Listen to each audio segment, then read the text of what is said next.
आहे ते ध्येय मी ठरवलं पाहिजे. मला ज्या गावाकडे जायचं आहे त्या गावाकडे जाण्याची बसची पाटी जोपर्यंत मी बघत नाही आणि तोपर्यंत माझ्या आयुष्याचा प्रवास सुरू होणार नाही. मग ते आधी निश्चित केलं पाहिजे. मला विचारायचं एवढंच होतं की तुम्ही तुमचं ध्येय निश्चित केलं की नाही. तुम्ही तुमचं ध्येय निश्चित केलं असेल तर त्यानंतर तुमच्या आयुष्याचा प्रवास सुरू होतो. ठीक आहे. तर मग हे मला विचारायचं होतं, तुम्ही तुमचं ध्येय फिक्स केलं का नाही. तर तुम्ही सर्वांचं ध्येय फिक्स आहे, तुम्ही सर्वांनी ठरवलेलं आहे. मग त्यानंतर आपलं महत्वाची गोष्ट येते की बाबा मी आलो, काही जिल्ह्यातून इथपर्यंत आलो किंवा काही तालुक्याच्या ठिकाणातून संघर्ष अकॅडमी भिवंडीमध्ये जी संघर्ष अकॅडमी त्या अकॅडमीला आलो.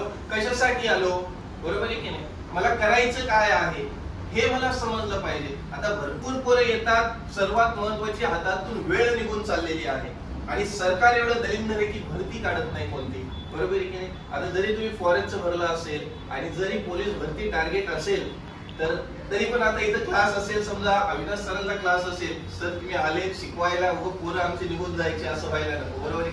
पण पोलीस भरती जर तुम्ही प्रॉपरली करत असाल तर ठीक आहे, पण भरती येणं न येणं ही खूप मोठी गोष्ट आहे, बरोबर आहे. कारण भरतीमध्ये आयुष्य बर्बाद केलेला तुमच्या पुढे एक उभा आहे. ठीक आहे. तर भरती येणं न येणं, सध्याच्या ज्या काही एक्झाम आले, भले तुम्ही सर्वजण पोलीस भरती करत असाल त्याचबरोबर इंग्लिशचा सुद्धा अभ्यास करा. कारण येणारे आता सोलापूरची एक महानगरपालिकेची भरती आली, तिचं फॉर्म भरा. दारूबंदीची आली, तिचं फॉर्म भरा. पोलीस भरती करताय, चांगली गोष्ट आहे. वर्दी प्रत्येकाला आकर्षित करते, प्रत्येकाचं ध्येय असतं, बरोबर आहे. अजूनही आमचं सुद्धा ध्येय आहे, तर ते असू द्या. पण त्याबरोबर सध्या नोकरी घेणं हे पण खूप गरजेचं आहे, बरोबर आहे. तर ध्येय आपण ठरवलं, ध्येय प्रत्येकाचं निश्चित असतं. बाबा तुमचं ध्येय निश्चित आहे, माझं ध्येय निश्चित आहे. माझं ध्येय काय आहे, काय नाही शिकवणं असं, दुसरं काय असतं, बरोबर. तर प्रत्येकाचं ध्येय निश्चित असतं. ध्येय काय असतं, बरोबर आहे. कुठं भेटतं ध्येय हे आपल्याला माहित पाहिजे. कुठं भेटतं ध्येय. आता तुम्ही पोलीस व्हायचं का, कसं काय ठरवलं, कारण काहीतरी आहे. तुम्ही तुम्हाला पोलीस व्हायचं असं का वाटतं, तुम्ही तर लाजण्याची काही एवढी गरज नाही, बरोबर आहे. मुलगी आणि मुलगा मी असं कधी भेदभाव नसतो आणि माझ्या पुढं मुली बसो की मुलगा बसो मी कधी कम्पेअर करत नाही. मुलाला जे बोलणार ते मुलीला बोलणार, वाटत असेल तर बस, नाहीतर आले ध्येय जे करायला आले तेच गोष्टी केल्या पाहिजे. ठीक आहे. त्यासाठी तुम्ही फॉरेस्ट का ठरवलं, काय नाही उगाच परीक्षा दिली आले मार्क चांगले म्हणून असे गोष्ट आवडते. बरं याच्या आधी काय केलं, काहीच नाही. शेतीकडे काय, सर एमपीएससी करतोय, सध्या कॉलेजचा स्कोर आहे की बरं एमपीएससी करताय, उगं कॉलेजचं दिलं आलं मग आता लागलं तर लागलं असं आहे का. हातात काहीतरी पाहिजे.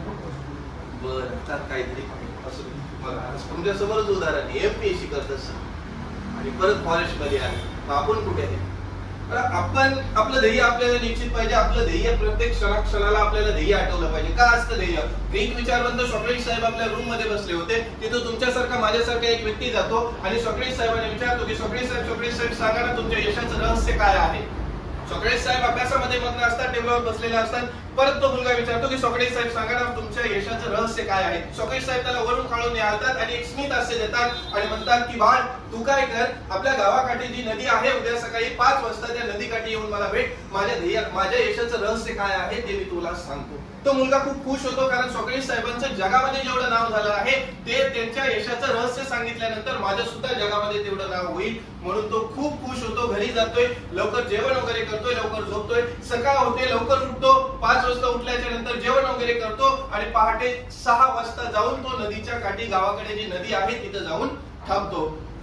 ज्या नदीची पाऊलवाट असते त्या पाऊलवाटीवर नजर लावून बसलेला असतो की कधी सॉक्रेटिस साहेब येतात आणि मला त्यांच्या यशाचे रहस्य सांगतात आणि मी सुद्धा त्यांच्या त्या ध्येयापर्यंत पोहोचलेले त्या ध्येयापर्यंत जाऊन पोहोचेन. तो मुलगा थोडा नजर लावून बसलेला, तो थोडा वेळ गेल्याच्या नंतर त्याला सॉक्रेटिस साहेब येताना दिसतात. तो खूप आनंदी होतो, कारण त्याचं ध्येय त्याच्यापर्यंत चालत येतो असं त्याला वाटलेलं असतं, म्हणून तो खूप खुश होतो. सॉक्रेटिस साहेब जसं त्याच्या जवळ येतात तो लगेच विचारतो की सॉक्रेटिस साहेब सांगा ना, काल तुम्ही सांगितलं होतं की तुमच्या यशाचं रहस्य काय आहे ते मी तुम्हाला सांगणार आहे. सॉक्रेटिस साहेब परत त्याला वरून खाळून निहाळतात आणि एक स्मित हास्य देतात आणि त्याला काय म्हणतात की बाळ मी ज्या दिशेने प्रवास करेन त्या दिशेने प्रवास तुला करायचा आहे. थोडा वेळ गेल्याच्या नंतर मी तुला सांगेल माझ्या यशाचं रहस्य काय आहे. थंडगार वारा असतो, नदीचा थंडगार पाणी असतो, पक्ष्यांची किलबिलाट सुरू असते आणि त्यांचा नदीच्या काठी प्रवास सुरू होतो. प्रवास सुरू झाल्याच्या नंतर सोकडी साहेब पुढे तो मागे, सोकडी साहेब पुढे तो मागे. त्यांचा प्रवास सुरू झाल्याच्या नंतर थोडा वेळ गेल्यानंतर परत तो विचारतो की सोकडी साहेब सांगा ना तुमच्या यशाचं रहस्य काय आहे. सोकडी साहेब मागे बघतात आणि त्याला म्हणतात बाळ थोडा वेळ प्रवास कर, मी तुला सांगेन माझ्या यशाचं रहस्य काय आहे. परत थोडा वेळ प्रवास केल्याच्या नंतर सुरुवातीला नदीच्या काठी प्रवास करतात, मग नदीच्या आतमध्ये प्रवास सुरू करतात. थंडगार पाणी असतो, थंडगार पाण्यामध्ये पहिला पाऊल टाकतात, पक्ष्यांचा किलबिलाट सुरू असतो, थंडगार वारा सुटलेला असतो. पाण्याच्या आतमध्ये प्रवास सुरू करतात. लगेच तो परत विचारतो की सोकडी साहेब सांगा ना तुमच्या यशाचं रहस्य काय आहे. परत ते मागे बघतात आणि त्याला म्हणतात बाळ काय तू काय कर, थोडा वेळ थांब, मी लगेच तुला सांगतो आपल्या यशाचं रहस्य काय आहे. पहिले नदीच्या काठी प्रवास केला, मग नदीच्या आतमध्ये प्रवास सुरू करतात. नदीच्या आतमध्ये प्रवास सुरू केल्याच्या नंतर सुरुवातीला गुडघ्या इतकं पाणी येतं, मग मांडी इतकं पाणी येतं, मग कमरे इतकं पाणी येतं, मग पोटा इतकं पाणी येतं, मग छाती इतकं पाणी येतं, मग माने इतकं पाणी येतं, मग ओठा इतकं पाणी येतं. आणि जसं ओठा इतकं पाणी येतं सोकडी साहेब मागे फिरतात आणि त्याचा डोका नदीच्या आतमध्ये दाबून ठेवतात. तब्बल 1 2 3 तब्बल 5 मिनिटं दाबून ठेवतात आणि 5 मिनिटानंतर आपला हात काढतात. तेव्हा तो पोरगा नदीच्या बाहेर येतो, तेव्हा धापा टाकायला लागतो. कारण पाण्याच्या आतमध्ये त्याचा श्वास कोरलेला असतो. पण पाण्याच्या आतमध्ये जसा बाहेर येतो तेव्हा सोकडी साहेब त्याला म्हणतात की बाळ पाण्याच्या आतमध्ये तुला जितकी श्वासांची गरज होती तितकी मला माझ्या आयुष्यात माझ्या ध्येयाची गरज होती. स्टोरी ऑफ द मॉरल काय आपलं ध्येय कसं असलं पाहिजे, आपल्या श्वासासारखं असलं पाहिजे, श्वासाला ध्येयाची आठवण झाली पाहिजे, तरच आपण आपल्या ध्येयापर्यंत पोहोचू शकतो. आजच्या मुलाला, आजच्या युवाला, आजच्या युवा पिढीला श्वासाला काय आठवतं, हा सर्वात महत्वाचा. इथं आपल्याला ते लक्षात आलं पाहिजे की मला माझं ध्येय काय आहे ते निश्चित केलेलं आहे, त्याच्या पलीकडे मला काहीच आठवलं नाही पाहिजे, तरच मी तिथपर्यंत पोहोचू शकतो, अन्यथा पोहोचू शकतो नाही. तर आज घरी जाऊन फक्त एवढाच विचार करायचा आहे की बाबा मी केलेलं ध्येय, मला जे ध्येय मी ठरवलेलं आहे ते माझंच आहे का माझ्या मैत्रिणींनी सांगितलं आहे, माझ्या मित्रांनी सांगितलं आहे, माझ्या मामाने सांगितलं आहे, काकाने सांगितलं आहे, माझ्या गावातलं कोणीतरी लागलेलं आहे म्हणून मी निश्चित केलेलं आहे.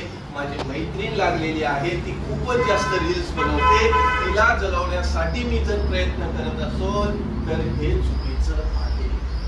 कारण यामध्ये तुम्ही तुमच्या आयुष्याची सर्वात महत्वाची वेळ खर्च करताय.